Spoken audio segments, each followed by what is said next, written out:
I hadn't heard from Connor in nearly a year. Not really. A few scattered texts here and there, the kind that say, "Still alive? Hope you're good?" But nothing more. That's just how it was with him.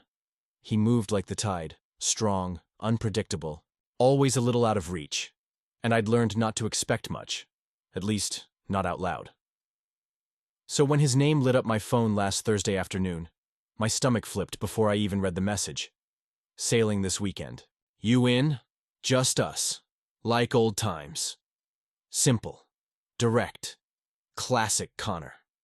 I stared at the screen for a full minute, my heart pounding a little harder than it should have. I hadn't seen him since the summer before last, right before he started working. Offshore, oil rigs, long stints at sea, brutal hours. It suited him in a strange way. He was always looking for something that felt real.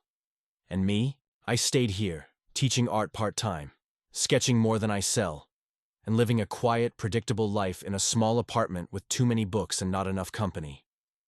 I used to think we were opposites. But sometimes, when Connor let his guard down, I'd catch a glimpse of something. Loneliness, maybe?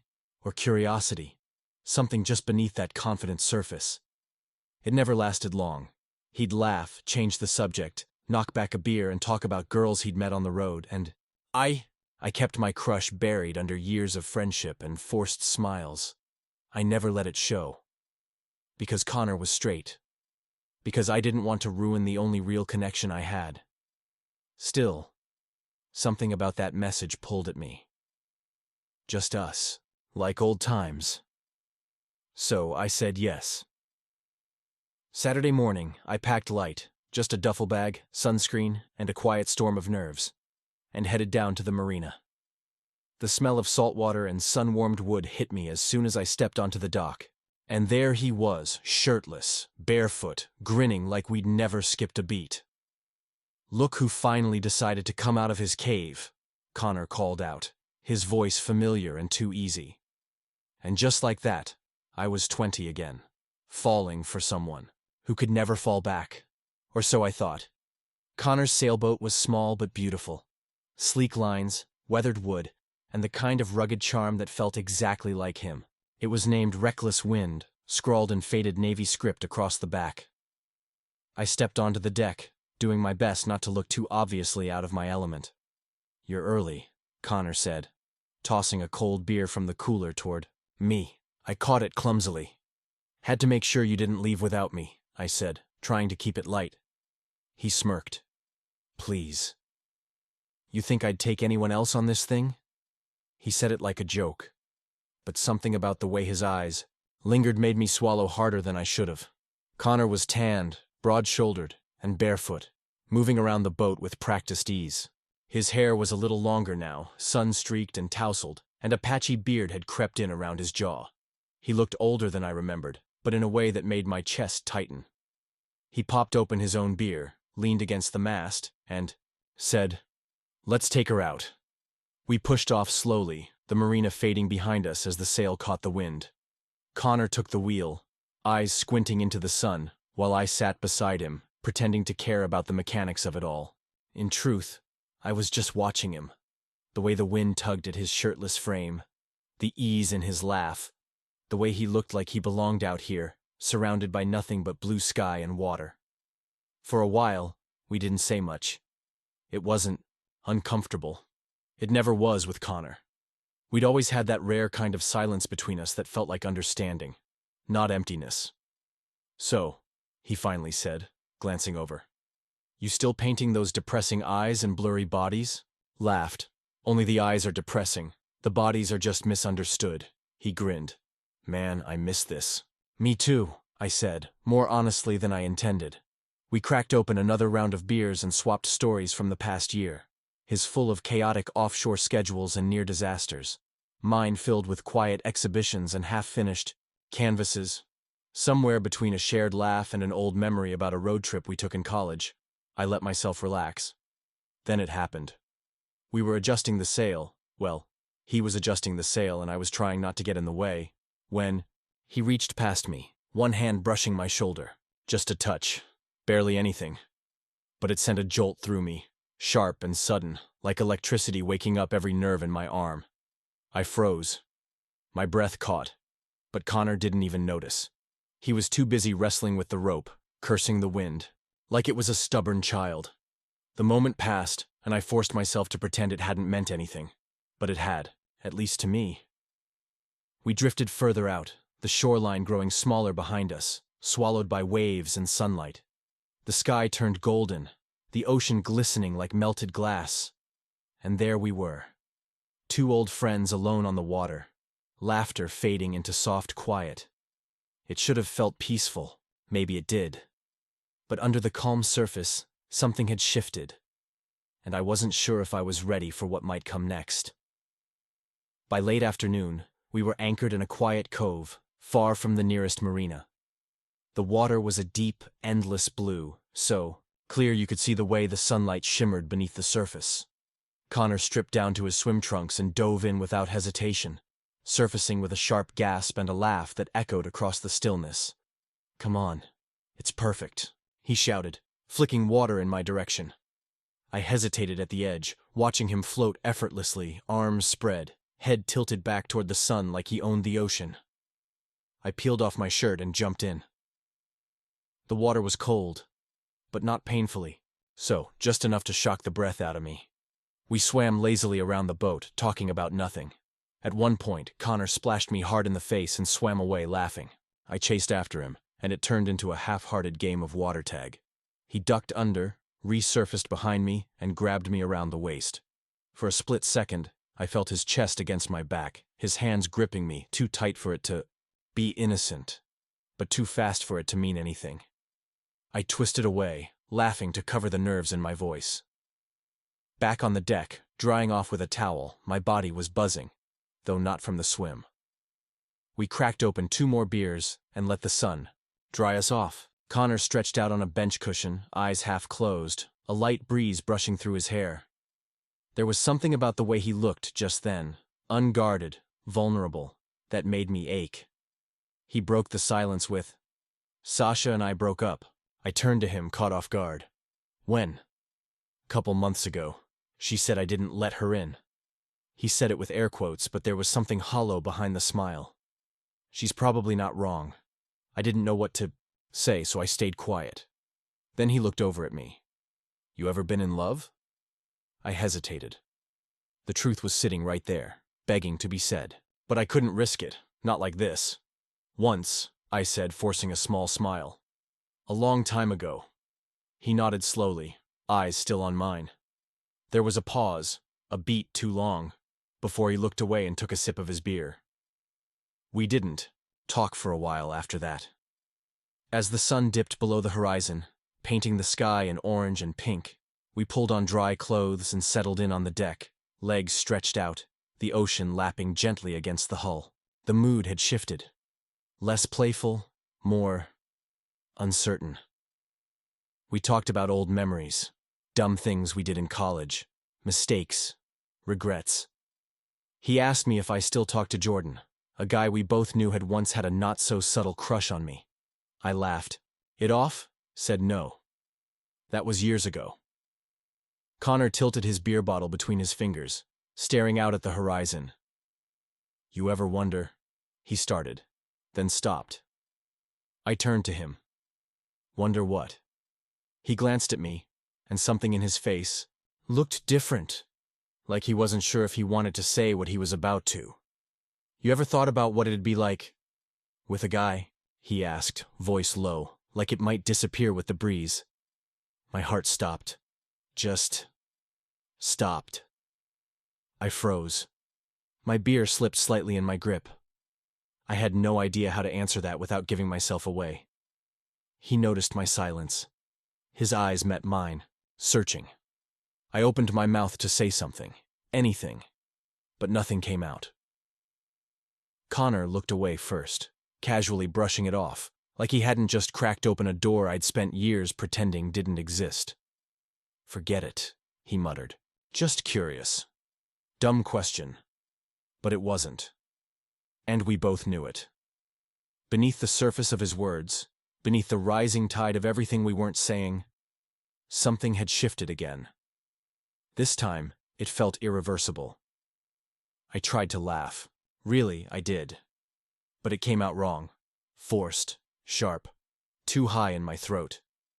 Connor had just asked me the one thing I never thought he would. You ever thought about what it'd be like, with a guy? I wanted to disappear into the ocean. You're drunk, I said lightly, aiming for casual. Or just bored. He turned his head toward me, eyes narrowed. Not angry, but steady. I'm not drunk. And I'm not bored. The air between us tightened. My skin prickled. I could hear my own heartbeat louder than the waves now. He took a breath, eyes flicking up toward the stars, then back down. I've been thinking about it. About you. I stared at him. Me? He nodded once. For a while, actually, since college. I blinked. The words didn't compute. They couldn't.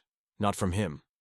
But you're straight, I said, and it came out half pleading, like I needed him to confirm it and make all of this go away. Safer that way. Easier. Connor exhaled hard, like he'd been holding it in too long. Yeah, I thought I was. I mean, I still don't know what I am exactly. But I know I've never connected with anyone the way I do with you. Never felt this pull. I didn't know what to say. I was terrified this was a game, or a moment he'd chalk up to curiosity and let vanish in the morning. But he looked scared, too. Not of me, but of what he was admitting. He reached out, his hand barely grazing mine where it rested between us on the deck. I didn't plan to say any of this. Hell, I didn't even know if you'd come this weekend. But you did. And now you're here, and it's quiet, and everything I've been trying not to feel is louder than ever. I felt something swell, inside my chest, hot and trembling. Connor, I whispered, afraid to believe any of this was real. He moved a little closer, just enough for me to feel the warmth of his body beside mine. He paused, watching me with that same cautious intensity he used when trying to read storm clouds at sea. Then, slowly, like he was giving me time to stop him, he leaned in. His lips brushed mine. Soft, uncertain, barely there. But I didn't pull away. I couldn't. The kiss deepened, gently, like we were both afraid of breaking whatever had finally cracked open between us. His hand moved to the side of my face, fingers threading into my hair. Mine found his chest, feeling the thrum of his heart beneath my palm. It wasn't desperate. It wasn't rushed. It was careful, reverent. Like we'd both imagined it 100 times and were terrified it wouldn't live up to the weight of the wanting. When we finally pulled apart, neither of us said anything. There was no need. Our breaths were shallow, shared, drifting into the warm night air. We lay back on the deck, side by side, the stars swimming above us, the boat gently rocking beneath. Minutes passed. Maybe more. The waves lapped softly at the hull. I could hear Connor's breathing, steady but not entirely calm. Then I asked it. The one question I hadn't meant to say aloud. Are you going to regret this? He didn't answer right away. The silence that followed was long enough for doubt to slither in, wrapping itself around the edge of my heart. But then he turned his head toward me. I don't know what this means. I don't have all the answers. But I'm not going to lie to you. That kiss, I've wanted it for longer than I'll ever admit.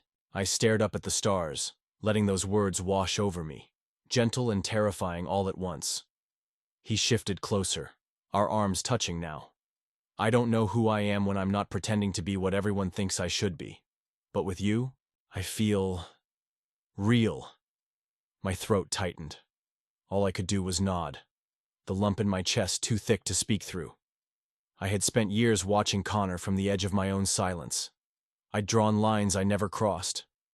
I'd convinced myself he could never want me, not like that. But here he was, cracking open, and I was falling through. We didn't say much else that night. We didn't need to. We lay there beneath the stars, unsure of what tomorrow would bring, but sure, at least in this moment, that we were exactly where we were supposed to be. I woke to the soft creaking of the boat and the pale light of morning creeping over the horizon. Connor was already awake, sitting at the edge of the deck, legs dangling over the water, shirtless again, his back to me. There was something about the way he held himself, shoulders slightly hunched, arms resting on his knees, that told me he hadn't slept much. Neither had I. The air felt heavier than it had the night before. Not stormy, just thick with things. Unsaid. I pulled a hoodie over my head and joined him in silence. The water was glassy, the world still. He didn't look at me, just passed me a cup of coffee he'd already made. I took it, grateful for the warmth, and tried to figure out how to exist in this new space between us. We sat like that for a while, side by side, quiet, listening to the soft slap of water against the hull. "I keep thinking about last night," he said eventually, his voice low and rough. I glanced at him. "Me too." He exhaled slowly, like he'd been holding it in since sunrise. "I don't know what any of it means yet. But I don't want to pretend it didn't happen." The weight in my chest lifted just slightly. I nodded, sipping the bitter coffee, heart pounding with relief and dread all at once. "I've been in love with you for years," I said, before I could second-guess myself.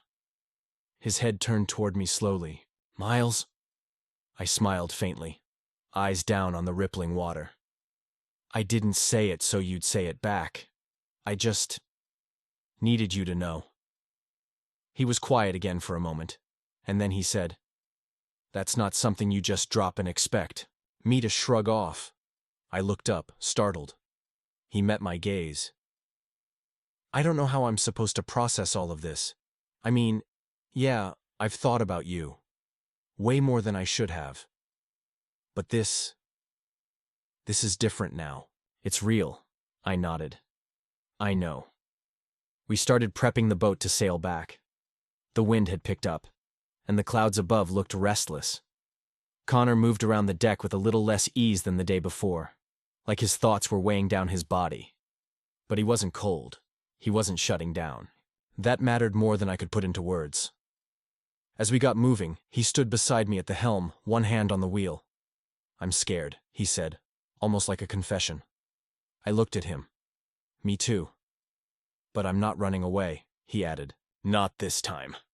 The boat glided toward shore, the world slowly returning, the real one with responsibilities and questions, and people who wouldn't understand.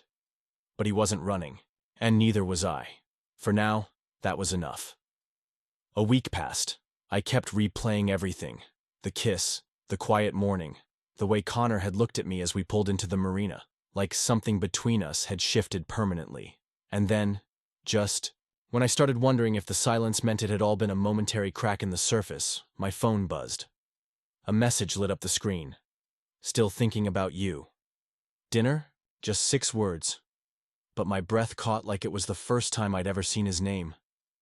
I typed back before I could overthink it. When and where?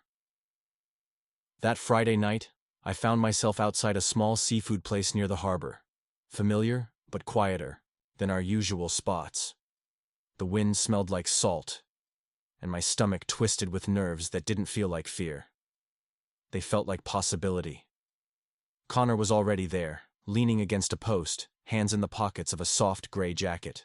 When he saw me, he smiled. Not that cocky, playful grin I knew from college, but something gentler, something real. "You came," he said, like part of him wasn't sure I would. Of course I did. Dinner was simple. Grilled fish, shared fries, too many glances over drinks that lingered a little too long. There was laughter, quiet pauses, the kind of silences that didn't feel empty anymore. But it wasn't until we stepped outside that the air between us shifted again. We stood near the edge of the pier, the water dark and restless under the night sky. "I've been thinking about everything," Connor said, hands resting on the railing. "Last weekend. You. Us." I nodded, heart thudding. "Me too." He turned to face me fully. No jokes, no deflections. "I still don't have all the answers. I'm not ready to put a label on it, not yet. But I know I feel something real with you. Something I haven't felt, maybe ever." I swallowed hard, my chest tightening in the best way. "I don't need a label," I said. "I just need honesty, and for you not to disappear again." "I'm not going anywhere," he said. Not this time. That made me smile. Not wide, but deep. He reached out, brushing his fingers lightly against mine. Just enough to let me know he wanted to hold my hand, but leaving the choice to me. I took it. We started walking side by side, the hum of the street lights and distant ocean filling the space between our footsteps. We didn't talk much after that, and we didn't need to. The future still felt uncertain. There would be questions, confusion, moments where things might not be easy. But for the first time in years, I wasn't holding on to a fantasy. I was walking, beside a man who saw me, not just as his best friend, not just as some safe place to land, but as someone who stirred something honest and raw in him, and he wasn't running from it. We didn't kiss that night. We didn't need to. The way he held my hand, fingers laced with mine like he'd done it 100 times in his head, was enough. We walked slowly down the sidewalk, under the soft glow of the street lamps, into a night that felt open, unfinished, and maybe, finally, ours.